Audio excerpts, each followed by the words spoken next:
All right, so I've decided to do a recap of my chess dojo open classical under 1900 on Lee chess round 4. Uh, and we're gonna try and make this a nice little recap. So let's get into it real fast. I'm gonna take you through it. This is new face cam. I have another classical round this week, so we're gonna try and do that as a video. Just recaps for right now. I'm not super set up for in-person recording quite like this. Right now I'm in my recording booth in my basement. So Dojo Classical Round 4. Pretty sure it's round 4. E4, E5, Knight F3, Knight C6. This is all fairly standard stuff. I generally play the 4-Knight Spanish because that's where I'm comfortable. And that's what we get, 4-Knight Spanish. This I've seen a few times as far as kind of going after my light squared bishop. So we pull it back. This is the move that's been studied, or at least that I've studied. But then we do this goof move right here. Boom. I've never seen it. I was surprised. I was like, huh. And as you can see, now I spent 4 minutes trying to figure out what I'm doing here. Now, if you're reading like along with my annotations, because I did annotate this game, it is quite a wild ride. In the My System fast track book that I'm going through right now to help me learn chess, it talks about how if you can take a center pawn if it doesn't cause you any issues. This, I thought, didn't cause me any issues. And there are lines, because if you look at the engine, this is fine. I believe this is actually winning by like a pawn. This is fine. Okay. It's not a bad move. So why, Scooby, did you put it as a blunder? It's because at my level, this is a bad move because I don't know how to handle the position that it puts me in. And I still don't, to be perfectly honest. So my opponent moves their queen out, perfectly fine. And then here I spend 15 minutes because I have no idea what I'm trying to do. As you can see here, I've analyzed this position quite a bit. I don't feel comfortable taking F7, King D8. You can maybe come out and protect with the queen. And so like F4 doesn't work because D6 kicks away the knight. And then if you see, so D4 kicks away the knight. And then no matter where you put your knight, you're basically losing your queen. And so we didn't want to do that. Bishop F7, I looked at that for a long time. I still haven't figured out, like, there's just a lot that can be done. Some of this does need to be cleaned up. Basically, again, I'm pretty sure this is fine, but at my level, it felt more like building a house of cards and didn't work out. So I'm just kind of stuck in this position. So in the future, don't take that pawn. I could have also, and what I think the best move would be is knight takes e4. Basically submitting myself to the center fork trick. Here, I still lose the knight, though, so it's not any better. This is basically a lost cause if you don't know how to do it. And that's something that, I can probably study and get better at. So I play d3 with the mentality that I can take on e4, they take my knight on e5, my king is still protected, everything is kosher. That's not what happens. They can take on e3 or c3, sorry, and mess up my entire structure. So now we're like, oh, god dang it. Now they're clean piece up. Clean piece. I decide to block the check so I can hopefully maintain my castling rights. They double attack my bishop, and I go ahead and castle because in my head I was like, oh, they can't actually take. Now, can they take? It's debatable. Because if they take, I can swing my rook over, and they can take my queen, and I can take with the check. They lose castling rights.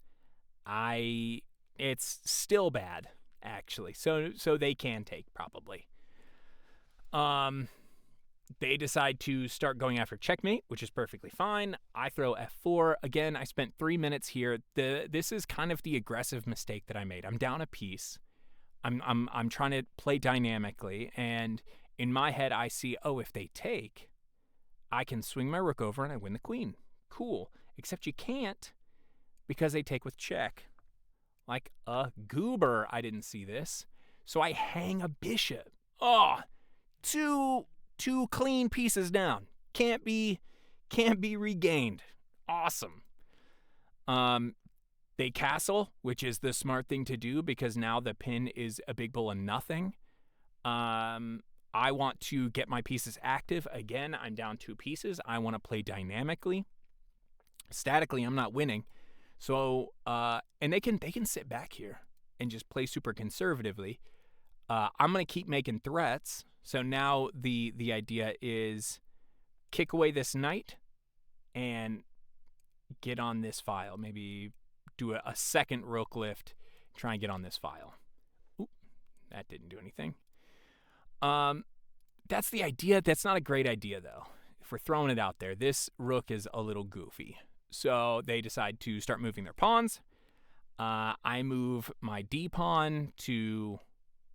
Again, my goal is to, without messing with my queen too much, or my king side, to get this knight away so that I can maybe come here and start making moves.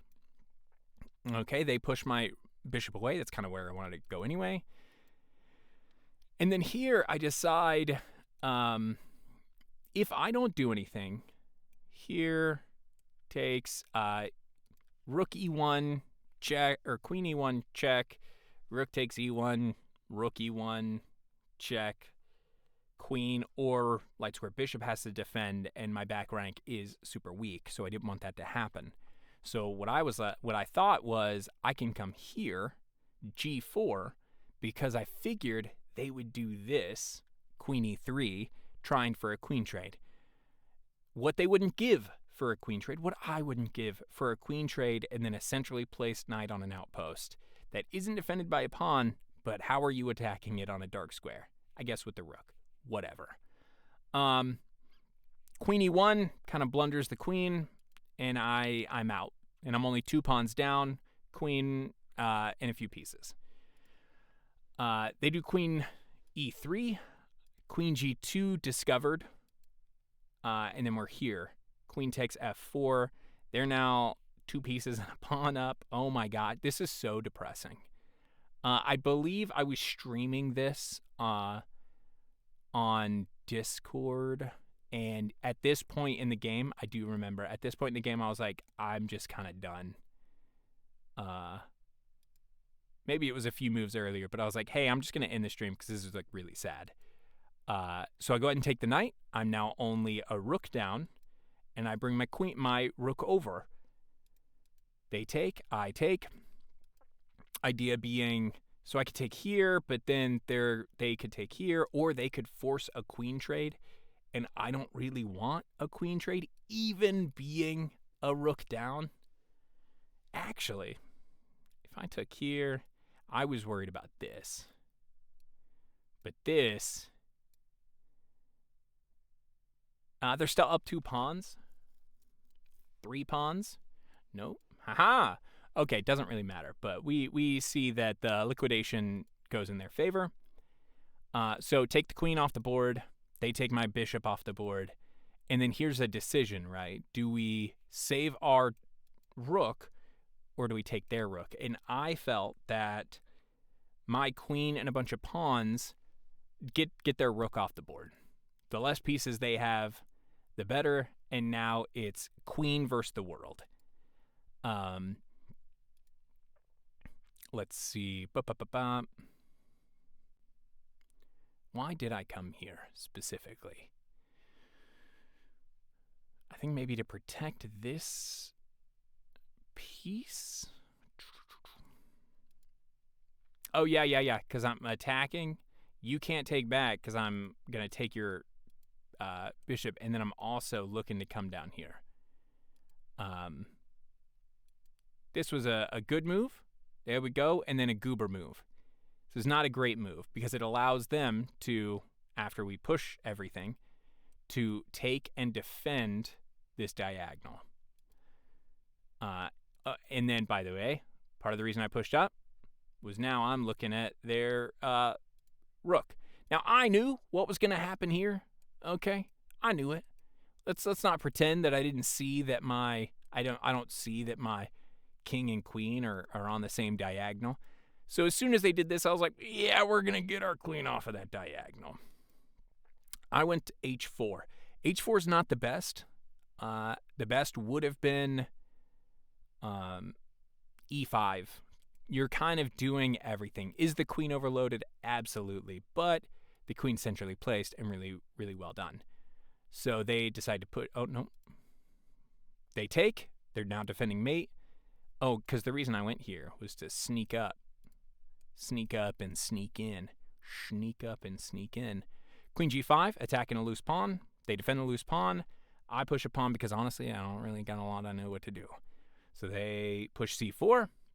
They have passed pawns. I would push the passed pawns. So now I'm threatening checkmate. Well, I'm not at this point, right? I'm threatening this boy right here. They check, come up, check, come up, and now they're chasing it away. That rook is not on the back rank. I think maybe the engine said I could come here. Here, I think, was a defense because I can't take, and I can't take. And what do I do here? I think this is like how I just lose. Anyway, they didn't do that. They took. I have 2 minutes left on the clock. Material is now. I'm getting it. I'm trying. They're starting to push a pawn. That's becoming stressful. I think I'm down to 12 seconds. Oops. No, the end of the game. I'm down to 12 seconds at this point, trying to figure out if Queen C1 works. And as of right now, it doesn't. Because, yes, it's a fork, but everything's kind of defended. And I can't get to this one with this pawn here, at least how it was. So they move up, and then I come here. And this is straight up hope chess. The losing move. I take their dark squared bishop with check, and that's the game. And it's like with this lower ELO stuff, we're gonna get in a little bit of a mentality game here. With lower ELO, with this this is Lee Chess. This ain't no chess.com. With this Lee Chess, classical, any kind of low ELO, when you blunder matters a lot. So I blundered pretty hard a few times in the opening, and I was able to fight back in a position where, yeah, did I make mistakes? Make mistakes, absolutely. But then this blunder happened at the exact wrong moment. And that's where we are. That's why you don't give up or whatever. Did I end the stream? Yes. Was I a real sad boy up until this moment? Absolutely. But I feel like, I'm still trying. I'm still fighting real hard. My opponent played really well. I enjoyed it. I have another classical game tomorrow, but that's a 30-minute game. And then later this week, I have to get with my opponent, and we're going to do the Dojo round 5, I think, or 4. One of those. Numbers are hard. Anyway, I hope you enjoyed the recap. I will be trying to get another one of these. I'm going to save the settings and everything. So as of right now, this is what the dojo recaps are going to look like until I don't want to do it this way anymore. But we'll see y'all later. Bye.